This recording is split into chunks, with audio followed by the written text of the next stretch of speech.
It's great to see you. Thank you. You have a hard job, and you knew that when you signed up for it. But thank you for taking it on, and our thanks to the folks sitting behind you who are part of your team. As you know, the pandemic highlighted the fragility of global supply chains and the importance of medical innovation for our national security. I applaud our president's recent efforts to shore up supply chains across industries and the U.S. trade reps' request for public comments to inform new actions on supply chain resiliency. Strong and diverse supply chains with our allies are vital to ensuring that medical supply chains are resilient in the future and ensuring that Americans have access to the products that they need when they need them.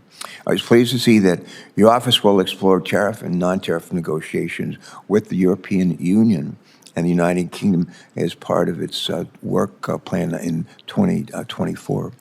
Europe has been an historically important partner, as you know, for medical supply chains, and it is clear that there's more work to be done to strengthen those relationships with our allies.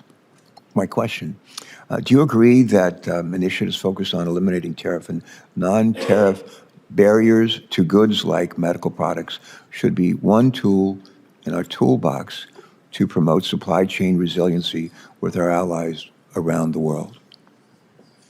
Senator Carper, was your question? I'm sorry, I missed it, the entirety. Do I agree that tariffs can be an important tool in enhancing supply chain resilience for medical products? Yeah, let me just repeat it verbatim, Lorraine.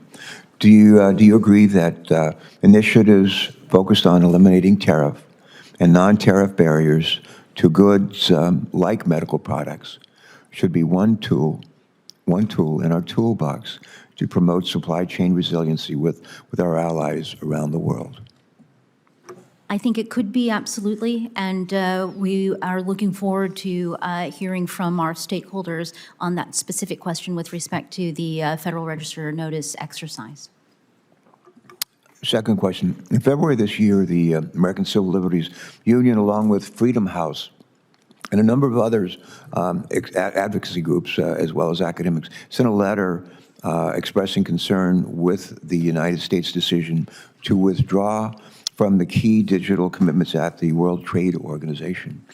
But that letter outlines the impact of digital trade across sectors and the importance of ensuring that the United States has a seat at the table in order to help write the rules of the road, both for creators and small and medium-sized businesses that must adapt to the changing digital landscape. Here's my question.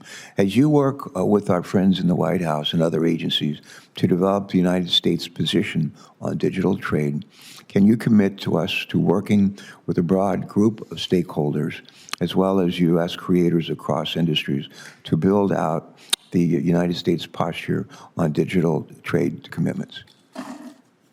Absolutely, Senator Carper, and it's something that we are already doing. But yes, I know that commitment is very consistent with our approach, which is to ensure that what we are calling digital trade policies on data, in particular, data flows, localization, storage, source code, reflect the perspectives and the equities of all of the American economy. So they're clearly the biggest of the big companies, but also smaller ones that might still be big companies, smaller companies that are struggling with access to data, computing power, our citizens who many of you are championing in terms of asserting and creating rights for them on their data privacy, on securing where their data ends up, what rights they have, their intellectual property rights as well. So I think this is an opportunity for me to assure you.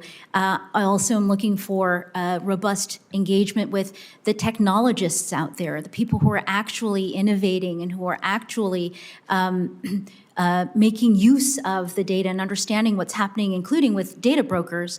I know that the chairman has been lead sponsor on a data broker bill that addresses people and women's health data in particular. Those are all aspects we want to make sure are informing our approach to the development of trade proposals. Yeah, last thing, it's not a question, but I'm going to ask you to answer here, but I'm going to ask you for the record to describe how the administration is working to appropriately use trade tools and work with our trading partners to address climate crisis in ways that foster job creation. I'll ask that for the record. Thank you. And thanks so much for your service. Thank you for being here today. Thank you for your testimony. Thank you.